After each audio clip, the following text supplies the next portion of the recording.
গলাচিপায় বর্ণাঢ্য আয়োজনে মুক্তিযুদ্ধের গৌরবময় ইতিহাস ও চেতনার মহান বিজয় দিবস উদযাপিত হয়েছে।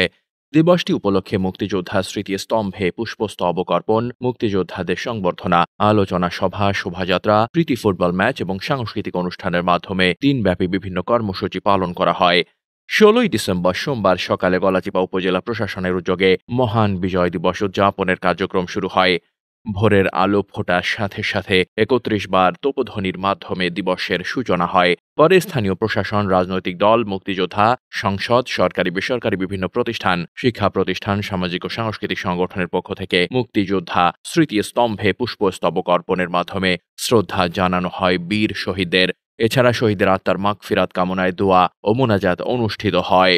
এ সময় উপস্থিত ছিলেন উপজেলা নির্বাহী কর্মকর্তা মিজানুর রহমান, উপজেলা সহকারী কমিশনার ভূমি মোহাম্মদ নাসিম রেজা, থানার অফিসার ইনচার্জ আশাদুর রহমান, উপজেলা বিএনপি সভাপতি বীর মুক্তিযোদ্ধা সিদ্দিকুর রহমান, সাধারণ সম্পাদক বীর মুক্তিযোদ্ধা আব্দুস সাত্তার হাওলাদার, বাংলাদেশ জামায়াতে ইসলামীর উপজেলা আমির ডাক্তার মোহাম্মদ জাকির হোসেন, গণ অধিকার পরিষদের আহ্বায়ক মোহাম্মদ হাফিজুর রহমান সহ আরও অনেকে। এদিকে বাংলাদেশ তুরস্ক ফ্রেন্ডশিপ স্কুল মাঠে আয়োজিত অনুষ্ঠানে বীর মুক্তিযোদ্ধা ও শহীদ মুক্তিযোদ্ধা পরিবারের সদস্যদের সংবর্ধনা প্রদান অনুষ্ঠানে জাতীয় পতাকা উত্তোলন শেষে শান্তির প্রতীক পায়রা ও বেলুন উড়িয়ে বিজয় মেলার উদ্বোধন করা হয়। এ সময় আলোচনা সভায় বক্তারা মুক্তিযুদ্ধের চেতনা তরুণ প্রজন্মের মধ্যে ছড়িয়ে দেওয়ার আহ্বান জানান।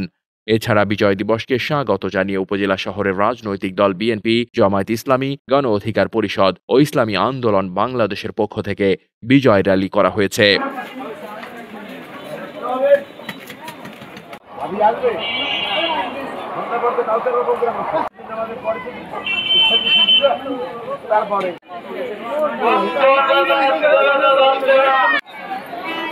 যদি মানববন্ধনের মধ্যে কথা ২-১ মানুষ দিয়ে